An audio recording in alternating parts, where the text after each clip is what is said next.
Oh, g'day, Lewis. Hello, Daniel. How are you? Very well, very well. How are you feeling? I'm pretty good, actually. Yeah, I'm feeling good. I love our little intro music. I don't know whether anyone gets to hear that, but I feel like we should make the first minute of our podcast that Broadway tune. I really feel it. I'm in Vegas, baby. I want to get some nipple tassels.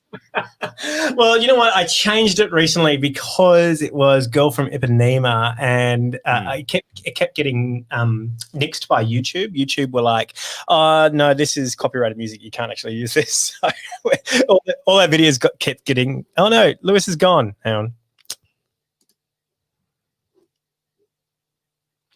Where's Lewis?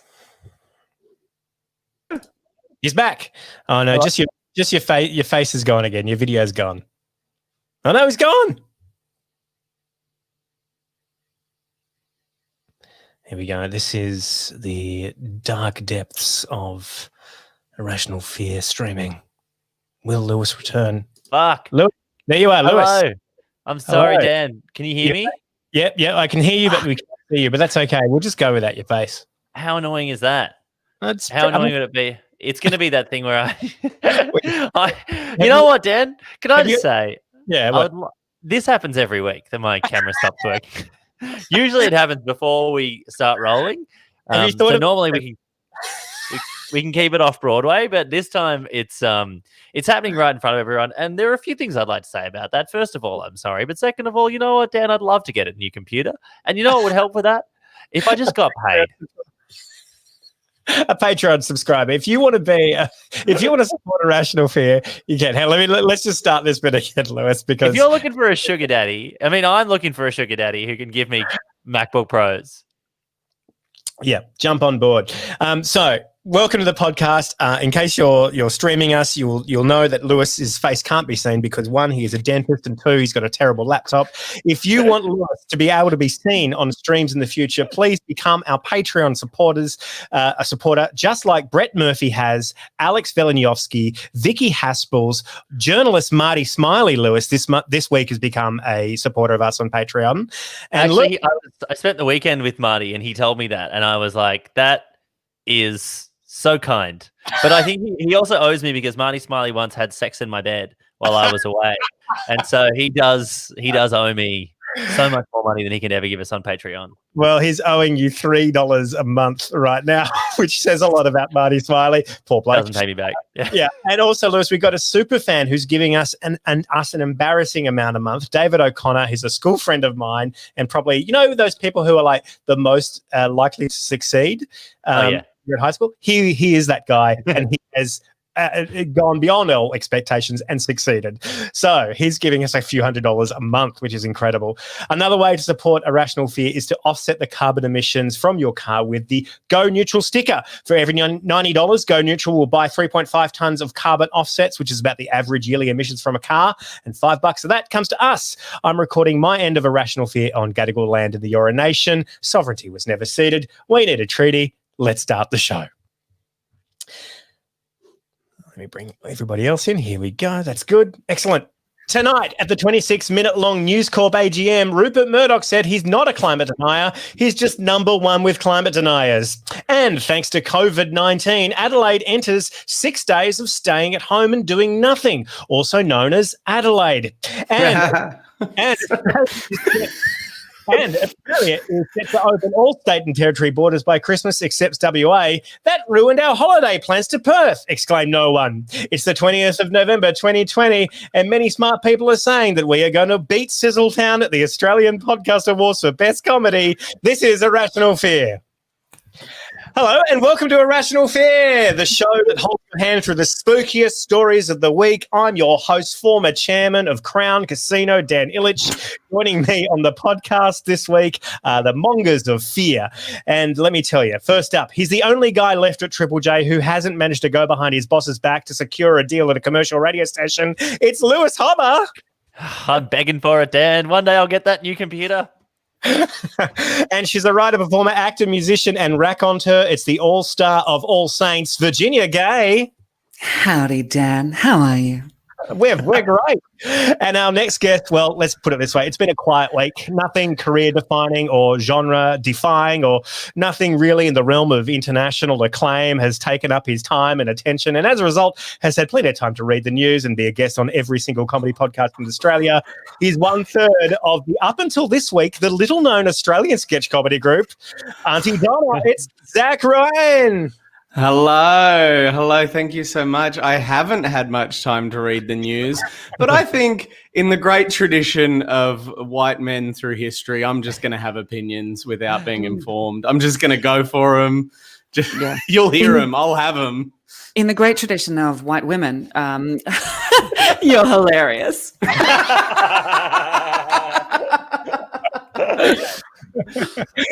Coming up in the podcast, we're going to be talking to two South Aussies. One, the pizza guy, cum security guard, who is patient zero in the state's latest outbreak, and we're going to be talking about how the South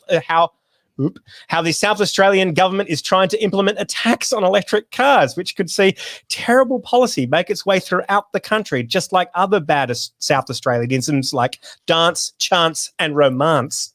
But first, here is this week's sponsor. This week on SAS Australia, Nick Cummins is issued with his toughest challenge yet. They call you the honey badger, right? There's the pipe shit in the woods. Do you want to win SAS Australia? Oh, mate, I want to win like a dingo wants a baby. To win SAS Australia, all you have to do is indiscriminately destroy 39 innocent people. Oh, metaphorically, you mean? Because any time I go to the pub on ladies' night, I'm like a bull in a china shop. I just absolutely destroy. Murder them, just like the real Australian SAS. Oh, hooly-dooly, hold your horses. That's good practice. Hold your horses, then slit their throats. Go, go, go, go! Feel every throat-slitting adventure and indiscriminate murder on this week's episode of SAS Australia, yet won't be seen on 7 because the AFB would raid us and put us in jail. Chappelle, I'm going to need to borrow one of your bags. Can't wait to see that one. Right, let's get stuck into the fears. This week's first fear. We all know Pete Evans has been cancelled. Once popular conspiracy theory chef, the same guy who activated almonds, has been dropped by his publisher and book chains for activating right-wing conspiracy theorists with a Nazi Black Sun cartoon on Facebook. Now, to be fair, he's also a COVID conspiracy theorist, which has killed almost 1.5 million people in 6 months. I mean, say what you like about the Nazis, but it took them years to kind of get that far. And he's even been dropped by Channel 10, I'm a Celebrity, Get Me Out of Here, because the producers couldn't find conditions that were more extreme than having to spend 8 weeks isolated with Pete Evans. His products have also been dropped from Coles and Woolworths. So, fearmongers, it is safe to say you can't get cancelled in Australia unless you're a white guy who wants to promote the Nazis. What did you say, Zack? Why has it taken this long to cancel Pete Evans? Oh, my goodness gracious me. I think there's an element with him where he's just such a big old goof. He's been a goof for so long. We're just kind of, you start to go, oh, Pete. Yeah, if he led with Nazism, he would have been like, oh my God, this guy's a Nazi. Because he led with sort of cheeky things like, I'm going to stare at the sun and tell people it's healthy. You're like, oh, by the time he gets to Nazism, you're like, well, he edged us in, you know? It's like, it's not like throwing it's like stepping into a hot bath. It's like putting a frog into a pot and slowly turning up the heat. Yeah. Which would be delicious. One of his recipes, I believe. Yeah. And Lewis, I remember talking with you about this in 2012. In the very first time the whole, Twitter had a bit of a meltdown about Pete Evans, which was when he was activating almonds on his Day on a Plate column. Why do you think? Could you imagine, like back in 2012 when we were talking about this, we'd still be talking about it in the year 2020? I mean, I guess I'm kind of surprised that Pete Evans has lasted as long as he has. He's pretty bad talent. Like, have you ever watched him on television? He's not very good. Like, he's not a very good presenter. And he's such a bad chef that he actually got beaten by a contestant on his own show. So he's neither a good chef nor a good presenter nor a non-Nazi. Like, that's a 0 from 3 for me.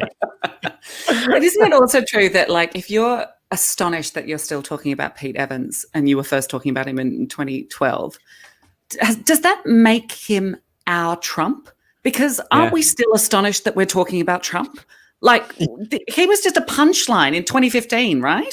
It Who's a punchline in fucking Home Alone 2? You know? Kid in the City or whatever it's called. Are you implying that Pete Evans is going to become Prime Minister of Australia sometime? Oh my God. Yeah, give it 10 years. Jesus Christ. He's very handsome. He's got those sparkly eyes. He does like to surf. Nice smile lines. Has everybody seen that the video of him saying, you know what? I had to look up the phrase neo-Nazi. I would say, mate, does what it says on the tin. But I also am obsessed with the fact that he's standing next to that horse and that horse is like, stop it, mate. Stop it, mate. I said, shut up, mate. That horse is his press agent, and even that horse can't keep him in line. No. Afternoon update, Ollie. Well, just when you thought 2020 couldn't get any more bizarre, the mainstream media have come out and labelled me a racist and a neo-Nazi. The fact that I had to actually Google what neo-Nazi meant is pretty telling. So I would just want to tell you this once and one time only. It is completely untrue, unfactual, and a load of garbage. Yeah, I could actually say a few more words about it, but I won't. Anybody that knows me knows I stand for long-term sustainable health for all humanity. I don't think there's anything else I need to say except peace. Love to you all. Oh my God, you're right, Virginia. That horse was really trying to shut him the hell up. That horse is a Channel 7 publicist going, we had one chance. Get the horse on I'm a Celebrity, get me out of here. Correct. They'll pretty much take anyone on I'm a Celebrity, get me out of here, won't they? It's sort of like they'll take some great celebrities. I've had friends on that show, but they'll also just go, are you at your lowest point? Yes. Come on board. Come on, get on the show. Do you love a delicious pile of cockroaches? What is the price that you would need on the table to do that show, Zach? Me? What price? Yeah. Oh, I mean, keep in mind he's just had a worldwide Netflix deal, so I know.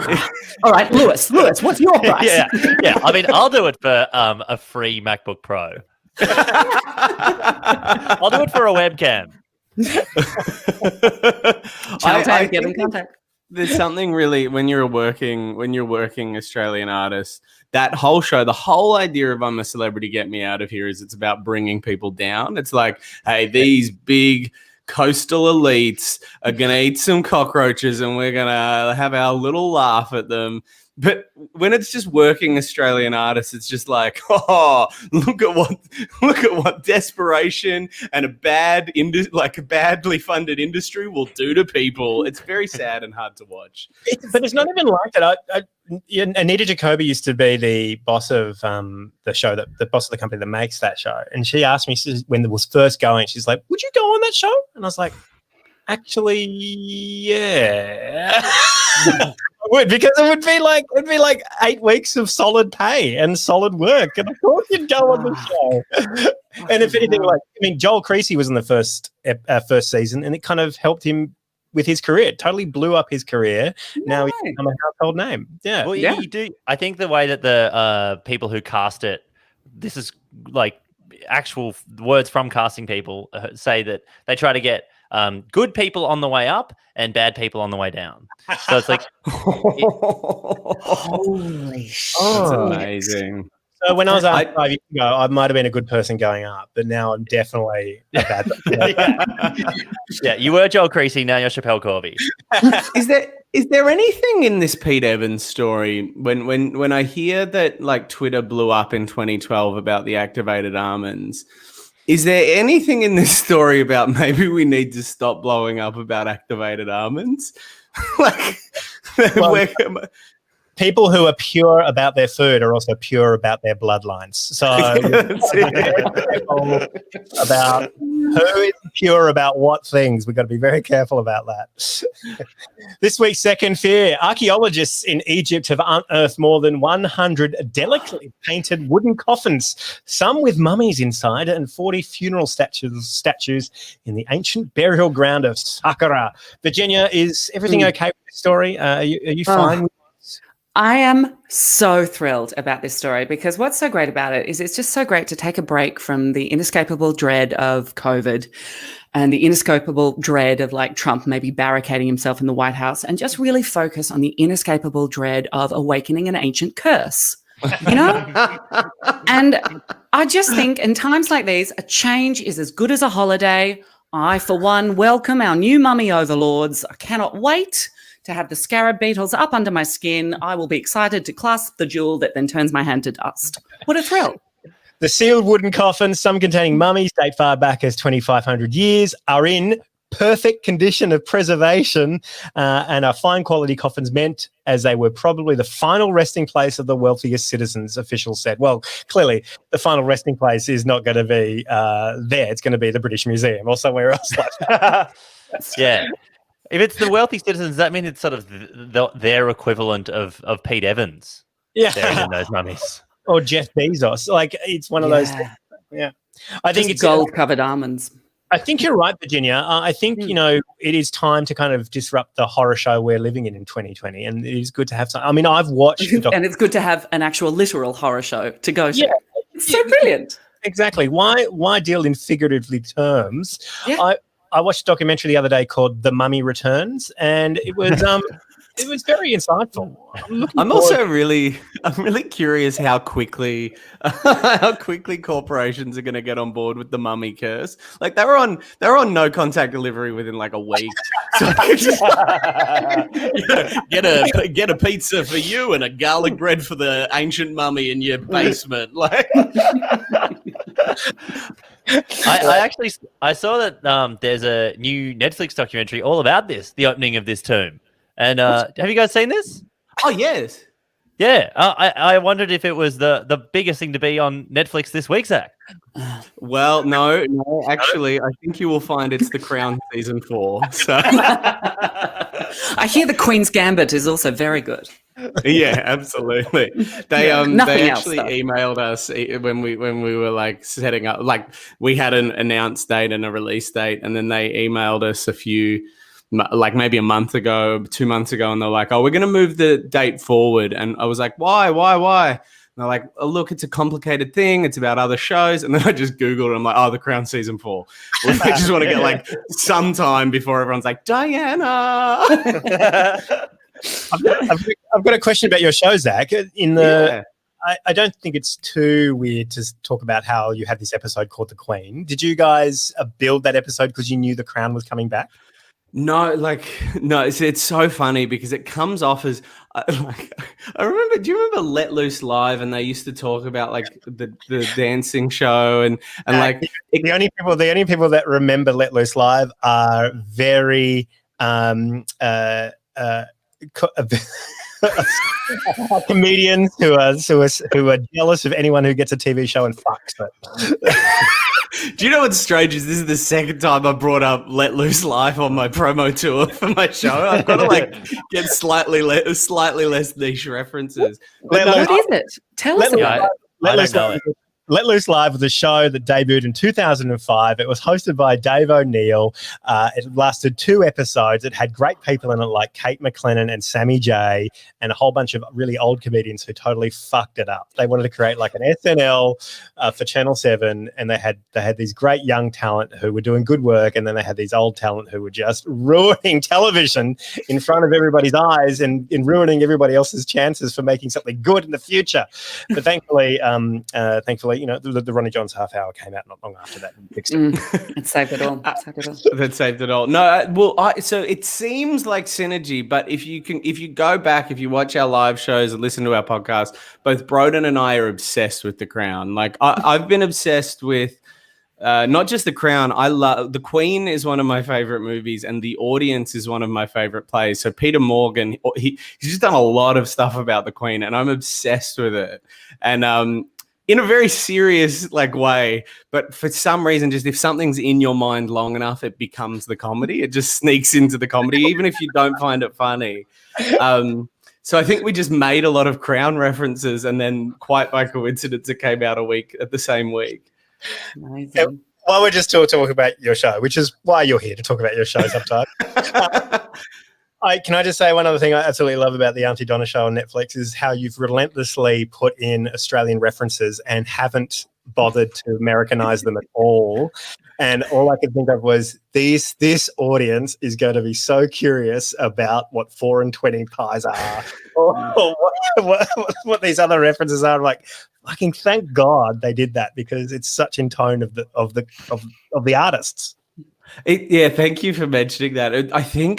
I keep thinking about it. It's like the main thing was maybe it was subconscious, but we were just like, Netflix are going to make us go international. They're going to go change the brands. So we're like, let's go as hard as humanly possible on the Australian references. Let's just like go really, really hard so they miss a few, and that we'll get our big long thing of lists. And fortunately, they just didn't realize Car City Ringwood was a real place.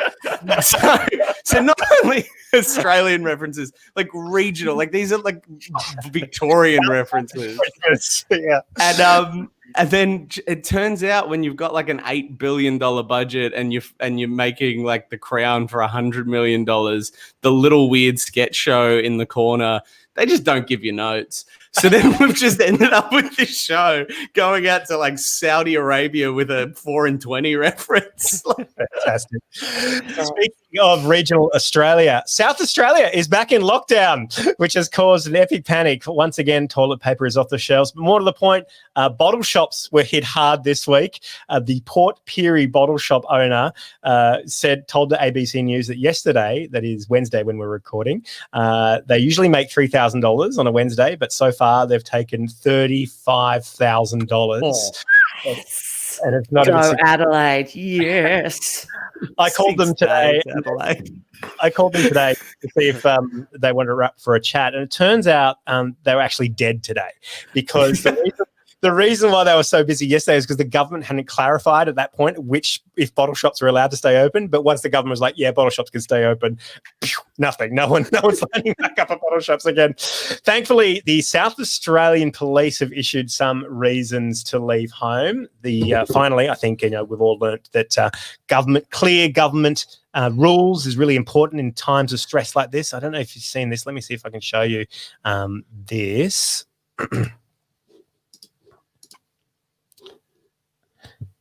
Here we go. Here are the reasons to leave home over here.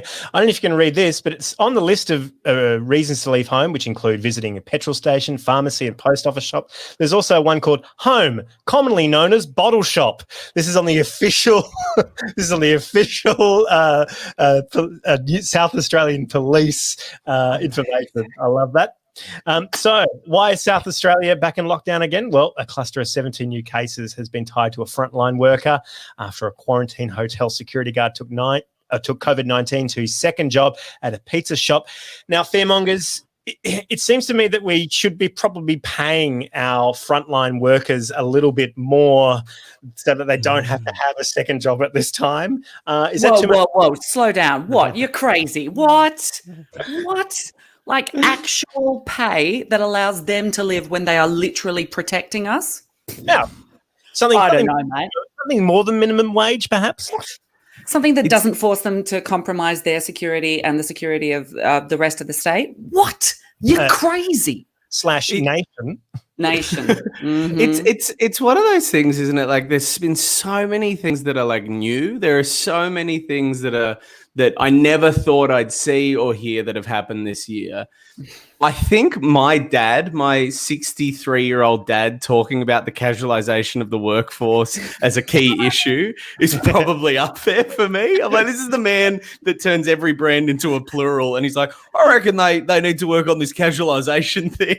I'm like, yeah, Dad, I said this to you when I was at uni, and you told me to shut up. You got to unionize the gig economy, Zach. It's that simple. Exactly. Uberize it, mate. What can you tell me a little more about turning every brand into a plural? Like, this is something that all boomers do. They don't go to Myer, they go to Myers. They don't go to Safeway, they go to Safeways. There's a moment that happens in your life. I've got friends now, I'm only 30, but I've got friends and they're like, hey, we go to Safeways. I'm like, you're done. You have nothing to contribute to the world anymore. Well, I'd like to take that one step further and just maybe start thinking about, I think Aldi is actually a beautiful name for a girl. Aldi, come inside. Aldi, no, put that down, Aldi. Every we're time going to Aldi comes Aldi's. home, every time Aldi walks in the door, she's just got some like new wacky appliance. Aldi, where did you get that air fryer? Aldi, no snowshoes in the house. Zach, when your friends start talking brands in plurals, you know they've probably got a bunch of investment properties, so you can hit them up for a loan. Yeah, exactly. Because I reckon it's like looking at the way the world is going, it's only up for investment properties. The Adelaide lockdown has been interesting to see, just in terms of the coverage, because it's so different to the Melbourne lockdowns, and obviously it's still very new. But it reminds me of, I'm the youngest sibling in my family, and the eldest sibling in my family, my sister, is always talking about how she had to do the hardship. She's like, Mum and Dad they had tough rules for me. I couldn't go out. And then you come along, the third person to go through the things, and no one cares. You can do whatever you want. Like the coverage of Adelaide has just been like, oh, they're going into lockdown? No, it seems like the right thing to do. You're like, oh, what? 2 months ago, it was Dictator Dan is like abusing his people. You're like, it's the same thing. You've just seen it before. And usefully seen how incredibly successful it is. Double Donuts days, everybody. Well done, Melbourne. Triple Donuts coming soon. Mezcal Musings on YouTube wrote, Melbourne is one big investment property. Ain't that the truth?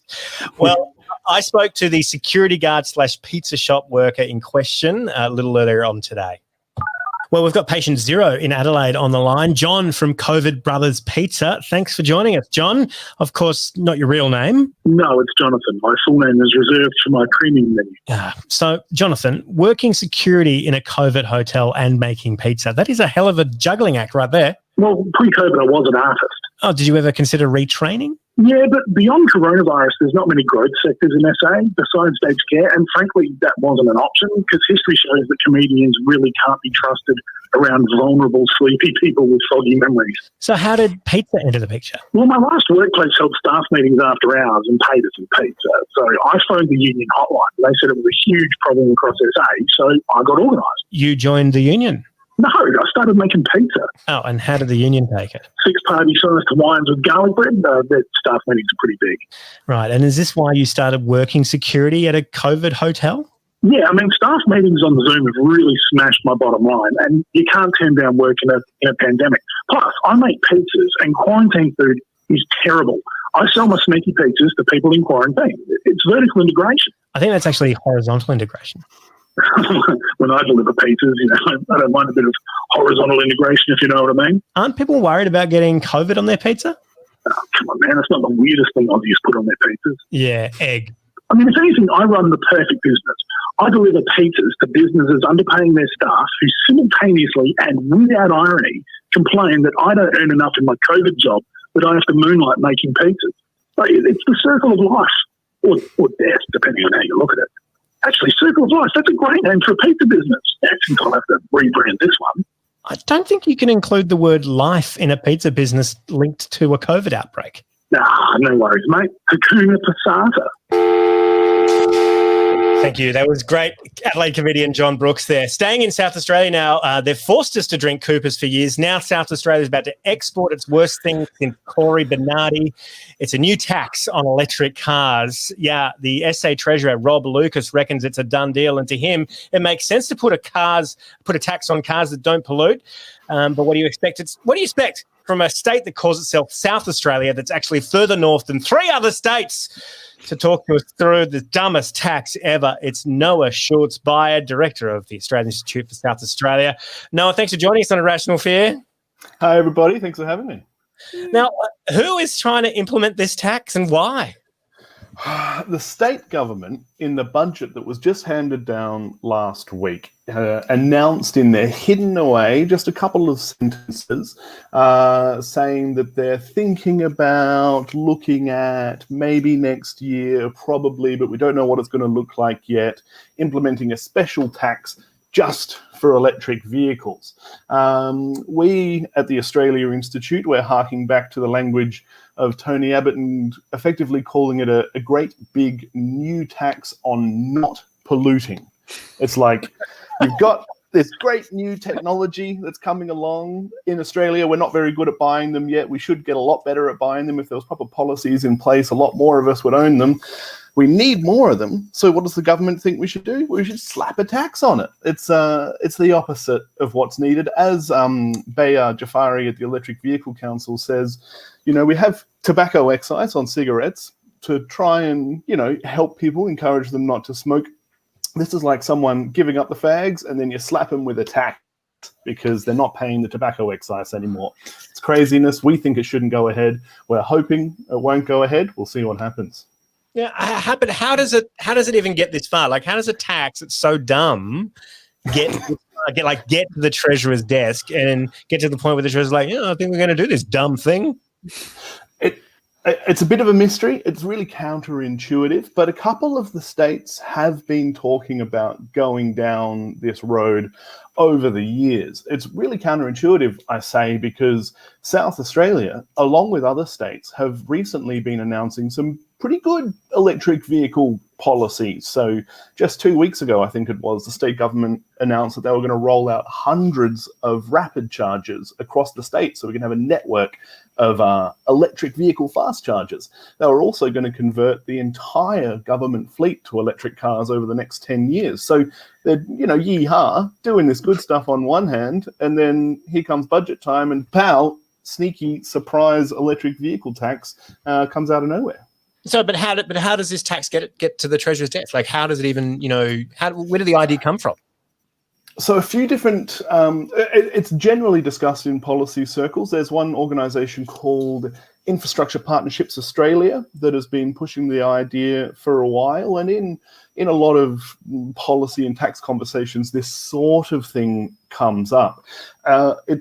There is actually an argument to be made for a road user charge, which is what they're calling this. But I mean, this is getting probably a little bit geeky, but there's a way that you can make it that, if you charge, there's a whole bunch of things that go towards raising revenue. So that's car rego, luxury car tax, there's the fuel excise that's paid for petrol, compulsory insurance, a whole bunch of things that we pay to have cars and use the road. You could get rid of all of those things and charge people for using the road, how much they use it each year, what time of day they use it. If they use it when it's really busy, charge them more. If you go into like a super busy city where it's really expensive to build the infrastructure to make that work, and there's a lot of competition to use the infrastructure, charge them more for that, and charge everybody, petrol cars and electric cars across the same way. If that's one way that you want to get rid of all these old taxes and charge something newer and fairer, sure. Well, that's a conversation we can have. But just coming along and saying, we're going to have an extra special new tax that will just pop on electric vehicles.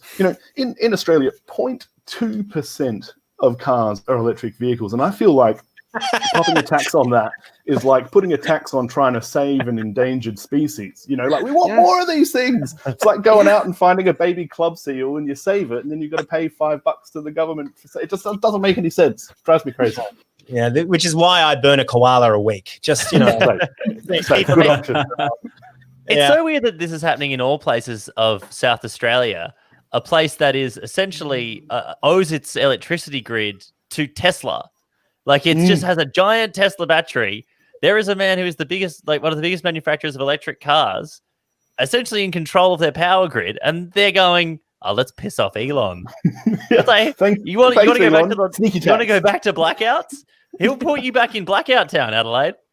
Admittedly, also, it is the state that it took a crazy man on Twitter to convince them to try that. So that's the other way to look at it. You go, I'll give back your battery, and they're like, all right. What can go wrong? We don't get many visitors, Zack. We were just glad he was willing to come here. Very cool.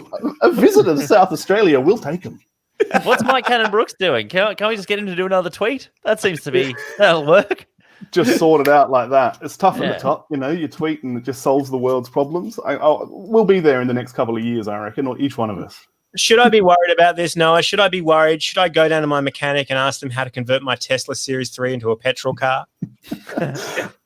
We hope not. So in South Australia, the Labor opposition, the Greens opposition, and some of the crossbenchers have already said, whoa, this is a crazy idea and we don't support it. So this idea looks effectively dead on arrival. It can't pass the parliament with that amount of opposition. So things look good in South Australia. The big risk is if other states also start seeing this and thinking, hello, could get a bit of revenue out of this and start trying to implement something themselves. We hope, there's a bit of very strong, reasonable negative reaction to this idea in SA. Hopefully that'll discourage other jurisdictions from going down the same path. Noah, is it really a revenue question? Because as you say, the revenue is so minuscule, or is it something else? So in the budget papers, there's normally a lot of detail for how these policies are going to work and how much they'll make and how much it costs to implement them. There was none of that. There was just a couple of sentences saying, yeah, we might have a crack at this. We don't know exactly what it's going to look like or how it's going to work. But there was a line in the papers that said, do go on? Sorry, I missed that. I said, do go on, yeah. There was this secret little line in the sealed section of the budget. You open the plastic to get to the XXX rated secret information at the back. Oh, yeah. None of that. We're across sealed sections here. None right? of Here that at Rational Fear. You got to work the fantasy form. This is my nerd, going deep into the data fantasy. So the secret shame in the budget document said, there are so few electric vehicles on the road as it is, and over the next 4 years, there's probably not going to be many more anyway. So it's going to raise stuff all money, even as it is, less than $1 million a year. So there's a tacit recognition in there that there's not going to be an increased uptake in electric vehicles. It's not going to raise much money. It's going to suppress the uptake of electric vehicles. So, why are we even doing it? It's hard to know. Because Lex Luthor has gotten some sort of information about electric vehicles. Like, this is full supervillain stuff, but in a deeply data sealed section kind of way. Deeply nerdy way. Yeah, I like the idea of a data sealed section. It makes me feel like the Dolly Doctor is writing policy.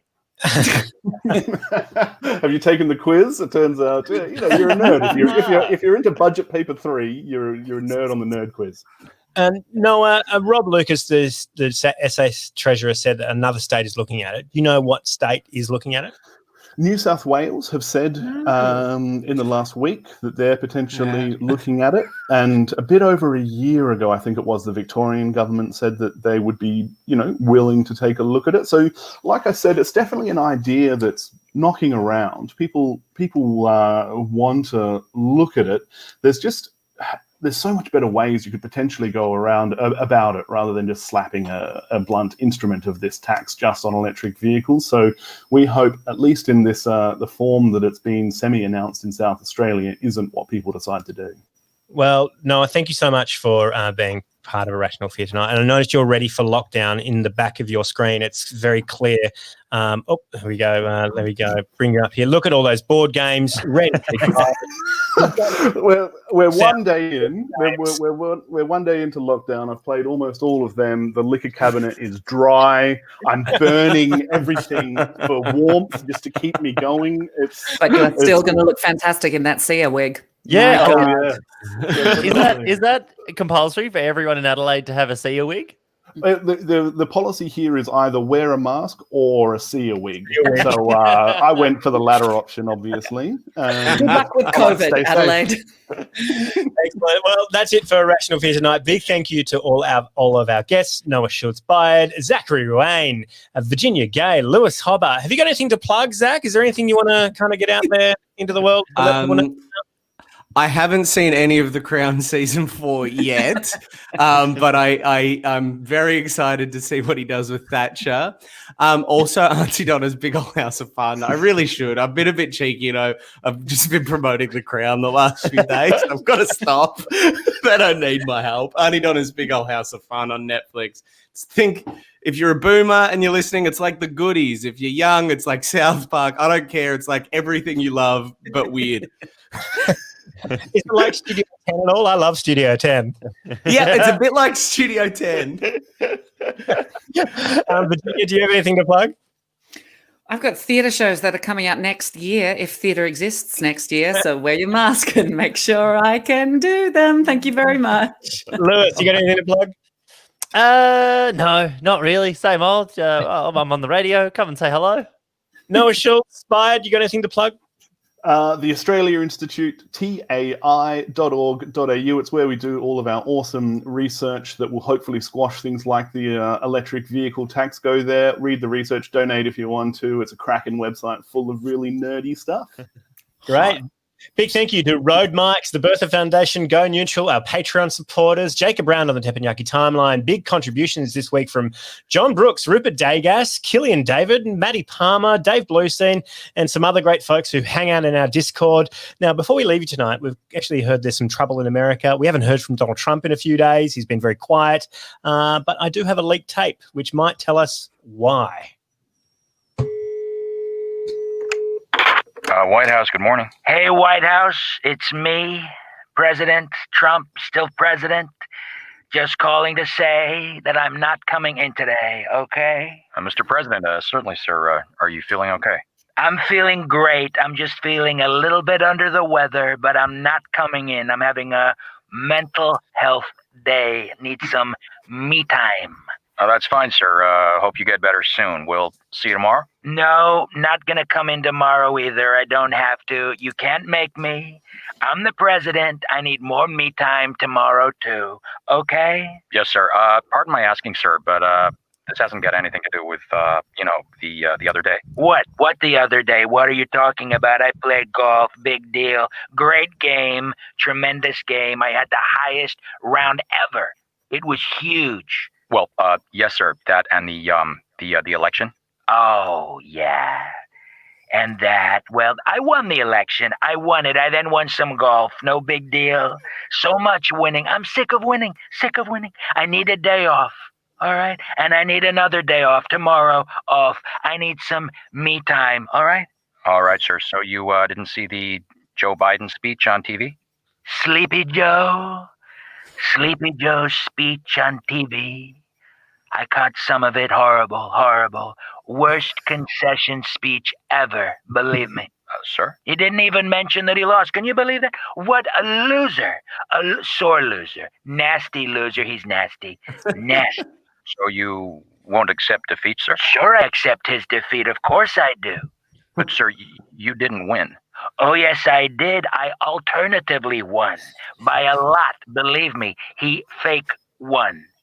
Sir, people are saying you need to face reality, sir. Now, you listen here. My reality is great. It's the best reality there is, believe me. Everyone else's reality is wrong. That's everybody else's is wrong, all right? All right. Okay, sir. So you're calling in sick for today and tomorrow? And the day after that, too, yes. What, 3 days, sir? 3 days. No, actually make it 3 months. A bit under the weather. A bit of me time, all right? More me time than Lincoln. Okay, I gotta go back to bed now. Oh, it's so early. Oh, 11 a.m. Thank you, sir. Thank you. Thank you, sir. What an asshole. Great. That was Killian David sketch and Rupert Dagos there. Thanks, everyone. That was a great show. They're very fun. Great work, gang. And congratulations. Great show. It's really excellent. And oh my God, it's brilliant to see something that you've seen that you know is from the voices, created, put in such a great international spotlight. And it's such an authentic Aunty Donna experience. And it's just great. So legitimately, thank you. And thank you for all your support on Twitter and everything. It's like, it means a lot. It means the world. It's like, yeah, it's great. It's really lovely. It's been really nice, and hopefully people are watching. It's strange. I have no idea what the numbers are or anything. So it's super. Because they never release them, right? Do they? They'll never tell you. They'll never tell you. They'll never ever tell me. Wow. I think you get a phone call that's like, it's good.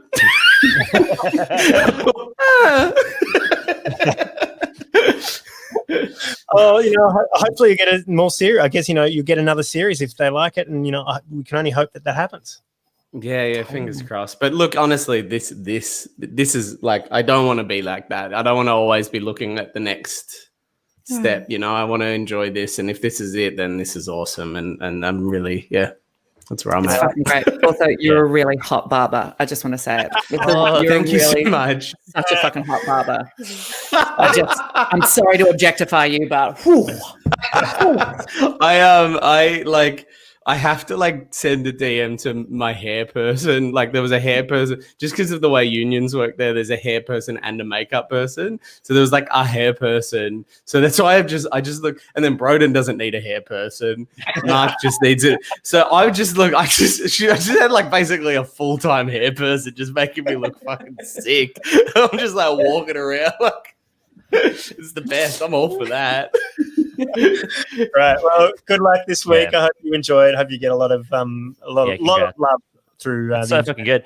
It's as a person who's seen so many of your live shows, I was like, fuck me, I can't believe how much of a impossible feat you pulled off to recreate the vibe of a live show on a TV show that still feels like a coherent narrative within itself. I was like, this is a fucking triumph.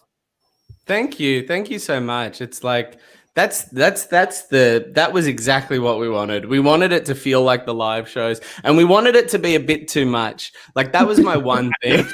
Is that's what the live shows are. The live shows are a bit too much. I remember in LA. Yeah, exactly. I went to one of the Largo shows in LA, and I brought my entire staff along. I was like, right, 8 of you, let's go. You're coming to see the show. They all work in sketch comedy. They walked out going, well, that was something.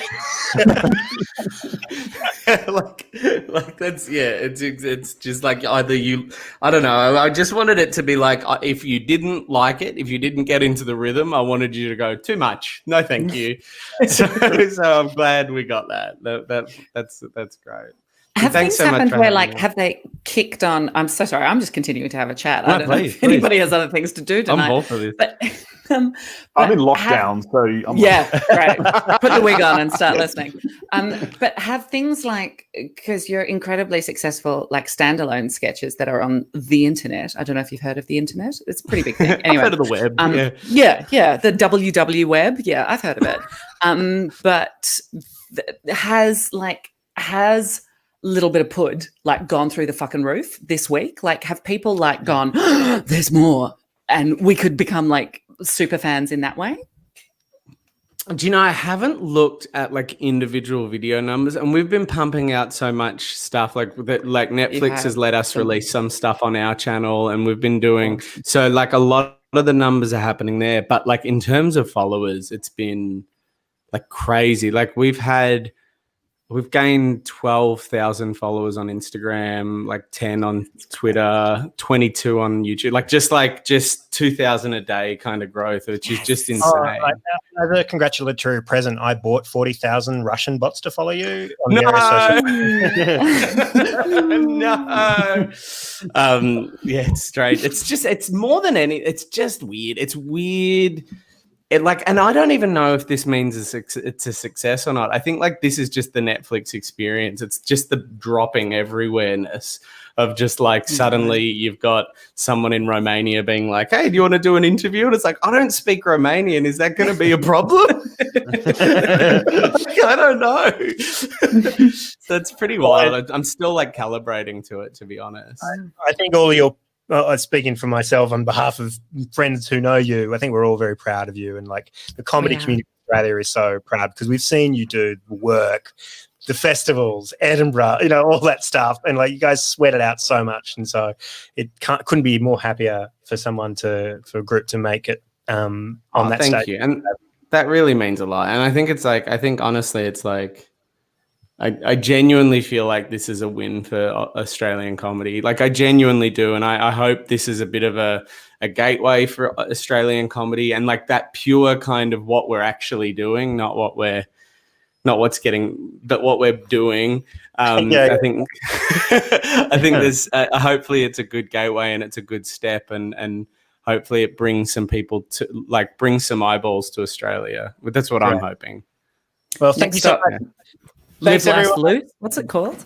What's the Dave O'Neill show? Let Loose Live. Next Let stop. Loose Live. Let Loose Live. You're welcome. I was talking about it. I just took an interview where I was talking about. I was like, William McInnes pronounced Lisa McCune's name Lisa McCuney in his opening monologue of one of its 2 episodes. Like all I do now is say Lisa. Like that's why I say Lisa McCuney. Like, I just remember one. I remember 2 sketches. One, they got Tom the Tippy with his shirt off for some reason because they just thought that would be funny. And then one sketch was Dave O'Neill just flicking through the paper. And it was like, what's going on? What are you doing, Dave O'Neill? Why are you just flicking through the paper? I remember there was a character piece. There was like, and you're right. It was some of the best comics. Like it was amazing comics. I don't even think it was it was this clearly producers and execs coming in. So I still remember there was this really like fun sketch and great character work. And then they started talking about, Dancing with the Stars. They're like, who's watching Dancing with the Stars tonight? And it was on tonight. And I was like, nah, probably shouldn't make references to Dancing with the Stars for cross promo purposes, eh? I love it. I'm all for it. It's in the National Film Sound Archives. Go check it out. All right. See you guys. Great to see Bye, you. guys. Nice to meet you, Noah. Thanks, guys. Take care. Thanks for having me. Thank you, Gay. Cheers, mate. See you guys. Bye. Bye, baby. Thanks, guys.